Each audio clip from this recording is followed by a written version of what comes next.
Good morning, students. Myself, Rakesh Srivastava from GBN Convent School, बस्ती। बच्चों, आप लोग class 8 की साइंस में आप लोग पढ़ रहे थे माइक्रो ऑर्गेनिज्म के बारे में, और कुल मिला के 4 लेसन आपके फिनिश हो चुके हैं। और ये 4 लेसन में आपका एक लेसन था एग्रीकल्चर का, माइक्रोऑर्गेनिज्म पढ़ाया जा रहा है, मेटल नॉन मेटल पढ़ाया गया है, कंबशन पढ़ाया गया है। तो ये लेसन आपको पढ़ा दिए गए हैं। और ये माइक्रोऑर्गेनिज्म में मुझे बताना था कि सॉल्यूशन के बारे में। शॉर्ट आंसर में 4 क्वेश्चन हो चुके थे, और जो 5वां क्वेश्चन था तो उसके बारे में बताना है, और उसके बाद जो बचे हुए जितने क्वेश्चन हैं उनको बताने हैं। खैर, ये तो बताऊंगा ही मैं आप लोगों को। एक चीज़ मैं बताना चाहूँगा, आप जब ऑनलाइन क्लासेस लेते हैं, कोई वीडियो वॉच करते हैं, तो थोड़ा सा आप एक चीज़ का ध्यान रखिएगा कि एक कॉपी रखा कीजिए अपने पास। और क्या करें, जब कोई इम्पॉर्टेंट पॉइंट मिले तो उसको कॉपी पे नोट कर लिया कीजिए।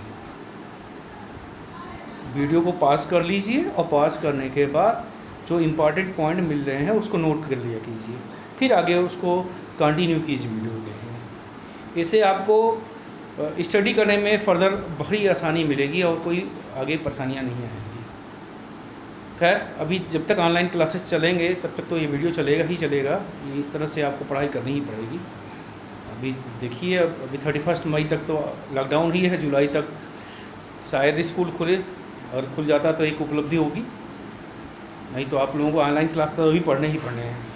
खैर, क्वेश्चन आंसर चल रहा था, और क्वेश्चन आंसर में जो शॉर्ट क्वेश्चन में 4 बचे हुए हैं, इसके बारे में बारी बारी से एक्सप्लेन कर दे रहा हूँ। इसको मैं पोस्ट कर दूँगा इसका आंसर, तो आप नोट कर लीजिएगा कॉपी में। और एक जान लीजिए, आपको अगर समर कोर्स दिया जाएगा, समर कोर्स में एक मेन टास्क आपका रहेगा कि जितनी चीज़ें पढ़ा दी गई हैं उसको आपको फेयर कॉपी में बना के लिखना होगा। कुछ बच्चों ने किया है हालांकि, तो फेयर कॉपी में ये समर कोर्स में ये आपका टास्क रहेगा करने को। तो जो बच्चे नहीं कर रहे हैं या वो करना शुरू कर दें कॉपियों पर। मैं अब आंसर को सॉल्व करना चाहूँगा। तो पहले आपको क्वेश्चन नंबर जो 5 था उसको मैं सॉल्व कराता हूँ, और आते हैं पहले बुक की तरफ। क्वेश्चन देखिए क्या है। 5th क्वेश्चन है, 5th क्वेश्चन देखें। 4th क्वेश्चन तक हो गया था। How do algae help in the manufacture of jellies. Algae देखिए हमारे लिए लाभदायक बहुत ज़्यादा है। ऐसा माइक्रोऑर्गेनिज्म एल्गी है जो लाभदायक है। एक रेड एल्गा होता है, और उससे एक जेली लाइक सब्सटेंस प्राप्त किया जाता है थोड़ा सा, और उस सब्सटेंस से जो जेलीज वगैरह बनती हैं और दवाइयाँ बनती हैं। तो रेड एल्गा होता है, उससे एगार नाम का सब्सटेंस प्राप्त होता है, एगार नाम का। और एगार नाम के सब्सटेंस से ही जेली और कुछ दवाइयाँ बनती हैं, और कुछ फूड स्टफ भी बनाने में इनका यूज़ होता है। तो इस तरह से जो रेड एल्गा है वो यूज़ होता है जेलीज़ बनाने में, जो जेलीज़ वगैरह हम खाते हैं। Fifth question, what is nitrogen fixation, how do occur in nature. पिछले वीडियो में मैंने नाइट्रोजन फिक्सेशन के बारे में बताया था नाइट्रोजन साइकिल के द्वारा। तो नाइट्रोजन फिक्सेशन में होता क्या है, एटमॉस्फेयर में 78% नाइट्रोजन है, आपको पता है। ये प्लांट इसको डायरेक्ट नाइट्रोजन के रूप में नहीं लेते हैं, ये नाइट्रेट्स के रूप में लेते हैं। तो 3 तरीके से एटमॉस्फेयर से नाइट्रोजन आता है अर्थ के अंदर, तो वो नाइट्रेट्स के फॉर्म में आता है। तो एटमॉस्फेरिक नाइट्रोजन को नाइट्रेट्स के फॉर्म में फिक्स करने की प्रोसेस को नाइट्रोजन फिक्सेशन कहते हैं। नाइट्रोजन फिक्सेशन ये 3 तरीके से होता है। एक लाइटनिंग के द्वारा होता है, दूसरा होता है जो लेगुमिनस प्लांट के अंदर जो बैक्टीरिया पाया जाता है, नाइट्रोजन फिक्सिंग बैक्टीरिया जिसका नाम है राइजोबियम, उसके द्वारा होता है। और तीसरा तरीका होता है कि कुछ नाइट्रीफाइंग बैक्टीरिया होते हैं, वो भी एटमॉस्फेरिक नाइट्रोजन को नाइट्रेट्स के रूप में सॉइल में फिक्स कर देते हैं।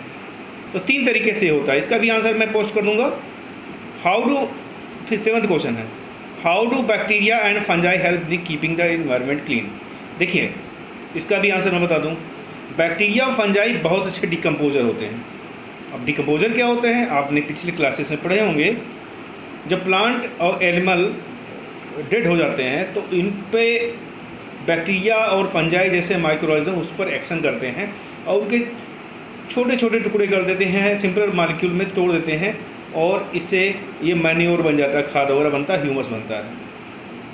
तो इस तरह से बैक्टीरिया और फंजाई अगर नहीं होते तो कोई डेड एनिमल या प्लांट पड़ा रहता है, वो बदबू करता है और इन्वायरमेंट पॉल्यूट हो जाता है। तो ये बैक्टीरिया फंजाई मिल करके इन्वायरमेंट को क्लीन करते हैं और उसको डिकम्पोज करके खाद वगैरह बना देते हैं। तो दो तरीके से फायदा पहुंचाते हैं, एक तो इन्वायरमेंट क्लीन करते हैं, दूसरा सॉइल की फर्टिलिटी को बढ़ाते हैं।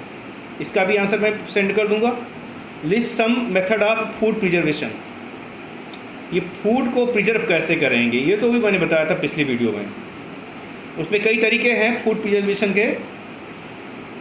भोजन को सुरक्षित रखने की तरीके को, मेथड को फूड प्रिजर्वेशन कहते हैं। इसमें कई तरीके हैं, फ्रीजिंग है, साल्टिंग है, डिहाइड्रेशन है, पास्चुराइजेशन है। ये सारे का नाम आप लिख लीजिएगा, सारे मेथड्स का क्यों नाम लिखना है आपको तो आप लिख देंगे। साल्टिंग है, कुछ केमिकल यूज किए जाते हैं फूड को प्रिजर्व करने के लिए, साल्ट भी यूज कर सकते हैं तो आपको मिल जाएगा। हालांकि मेरे पास एक चार्ट है उसमें लिखा हुआ है कि कौन कौन से मेथड होते हैं फूड प्रिजर्वेशन के। और फूड प्रिजर्वेशन के मेथड मैं बता दे रहा हूँ आपको। ये तरीका है, देखो ये एक तरीका है ड्राइंग, डिहाइड्रेशन, तो नाम लिखेंगे आप। दूसरा तरीका है बॉइलिंग, पानी को वगैरह को देखो उबालते हैं दूध वगैरह को तो दूध सेफ रहता है। रेफ्रिजरेशन, कुछ बैक्टीरिया वायरस जो होते हैं लो टेम्परेचर पे ग्रोथ नहीं कर पाते हैं तो उनको ठंडे पर रख देते हैं, तो एक तरीका ये भी है। फ्रिज वगैरह में फ्रूट्स वगैरह रखते हैं। पास्चुराइजेशन एक मेथड है, इसको भी नोट कर लेंगे। साल्टिंग है और एडिंग शुगर है, नमक डाल सकते हैं। और या जैसे मछली वगैरह में लंबे समय तक रखी जाती है या खटाई वगैरह, उसमें नमक डाल दें तो है। जेम्स या जेली है तो उसमें अगर आप शुगर डाल दें तो है। यूज़ आप केमिकल्स, कुछ केमिकल्स का भी यूज कर सकते हैं।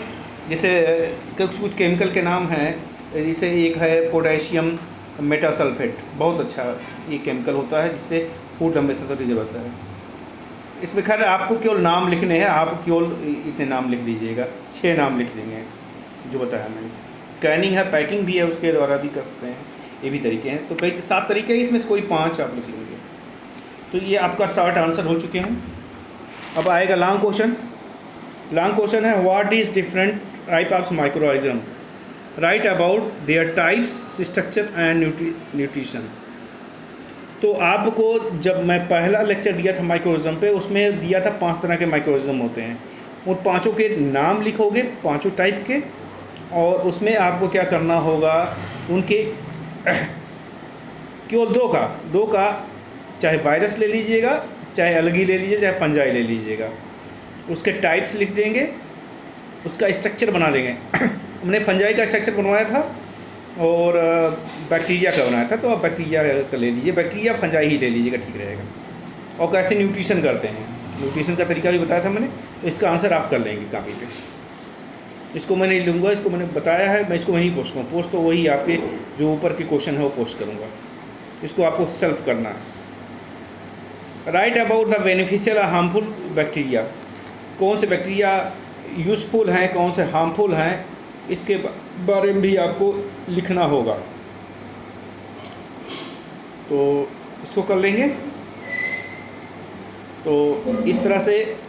और इसके बाद आपको जो क्वेश्चन करना है, फिर आपको जो क्वेश्चन करना है 1st, 2nd, और उसके बाद 6 पे आ जाएंगे, 4th और 5th छोड़ देंगे, 3rd, 4th, 5th, क्योंकि लंबा हो जाएगा बहुत ज़्यादा। तो डिफाइंड फूड प्रिजर्वेशन है 5th, इसको नहीं करना है आपको। 6 क्वेश्चन करना है, 6 क्वेश्चन से यानी छोड़ना आपको कौन सा है, 3rd, 4th, 5th। Explain nitrogen cycle in nature, तो नाइट्रोजन साइकिल का आपने फिगर बनाया हुआ है और एक 2 लाइन थोड़ा सा लिख दे लेंगे नाइट्रोजन साइकिल में, फिगर बनाकर। फिगर हालांकि बना लिया आपने, तो फिगर नहीं बनाएंगे और थोड़ा सा नाइट्रोजन साइकिल के बारे में लिख देंगे। उसमें बताएंगे नाइट्रोजन फिक्सेशन क्या होता है, अमोनिफिकेशन क्या होता है, मैंने लेक्चर में बताया हुआ है।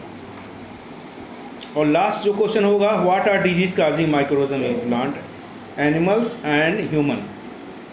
डिजीज काजिंग माइक्रोऑर्गेनिज्म कौन कौन से होते हैं और कौन कौन सी बीमारियां फैलाते हैं, इसका एक चार्ट मेरे पास है, उसके द्वारा मैं आपको दे दूंगा। इस पर आप कर लेंगे, आसानी से हो जाएगा। ये है आपका, मैं चार्ट दिखाना चाहूँगा आपको। हमें हालांकि दूसरी बुक में है वो, उस दूसरी बुक से मैं लेता हूँ चार्ट को, और उसमें सब दिया हुआ है कि प्लांट्स में कैसे बीमारी होती है, एनिमल में कैसे बीमारी होती है, और कैसे बीमारी और ह्यूमन बीइंग में होती है। तो ये देख लीजिए, यहाँ पर ये चार्ट जो है, इस चार्ट आप देख लीजिए, इसमें दिया हुआ है कि ह्यूमन में कौन कौन सी बीमारियाँ होती हैं। जैसे कॉलरा है,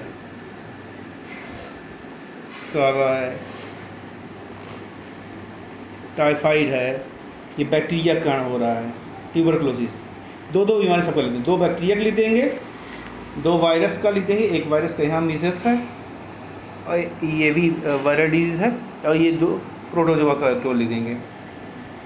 ये तो ह्यूमन बीइंग में हो जाएगा। एनिमल के अंदर ये डिजीज़ है, फूड एंड माउथ डिजीज़ जो है, ये एनिमल में होता है, वायरस कारण होता है। एंथ्रेक्स डिजीज़ जो होता है वो कैटल में होता है। कैटल मीन्स होता है जानवर, चौपाए जो घर में पाले जाते हैं, जैसे गाय, भैंस, बकरी। बैक्टीरिया कारण होता है। और स्लीपिंग सिकनेस जो होता है वो प्रोटोजोआ के कारण होता है। ये ज़्यादातर पिग वगैरह और हार्स वगैरह में पाया जाता है। तो ये जानवरों में होने वाली बीमारी हो गई। और ये आ रहा लास्ट में प्लांट में जो बीमारियाँ होती हैं, वायरस फंजाई होता है, उस फंजाई के कारण बीमारी होती है रस्ट ऑफ व्हीट। बैक्टीरिया कारण होता है सिट्रस कैंकर, और नींबू के अंदर होता है जो आपने देखा होगा। और तंबाकू पे होता है येलो मोज़ेक वायरस, TMV में टोबैको मोज़ेक वायरस। ये सब है, इसमें से कोई 2 लिखेंगे। तो आपको 2 बीमारियाँ, 2 बैक्टीरिया से लिखना है ह्यूमन में, 2 वायरस से लिखना है, और 2 प्रोटोजोआस लिख दीजिएगा। ये तो ह्यूमन में हो जाएगा। फिर प्लांट में आ जाएगा। ये प्लांट में ये आपका ये है, और ये है एनिमल में। तो ये आप क्या करेंगे, कैमरे को रोक देंगे, आपको साफ दिखाई देगा, एकदम साफ फिगर आ रहा है। यहाँ भी कैमरे को रोक देंगे, साफ नोट कर लेंगे किसके कहाँ हो रहा है। ओके, इस तरह से आपका ये लेसन फिनिश होता है। अब आगे आप तैयार करेंगे।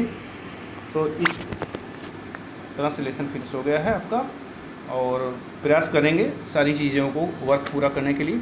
अभी देखिए, जब तक ऑनलाइन क्लास चलेगा तब तक तो पढ़ाया ही जाएगा। जैसा कि मैंने आपको एक बार फिर रिमाइंड कर दे रहा हूँ कि आप लोग प्रयास करेंगे कि सारी कापियों पे कर लिए जाए, फेयर कापी पे। ये आपका समर कोर्स में भी चीज़ें रहेंगी। समर कोर्स आपको जल्दी ही मिलने वाला है। ओके, तब तक के लिए best of luck. Thank you.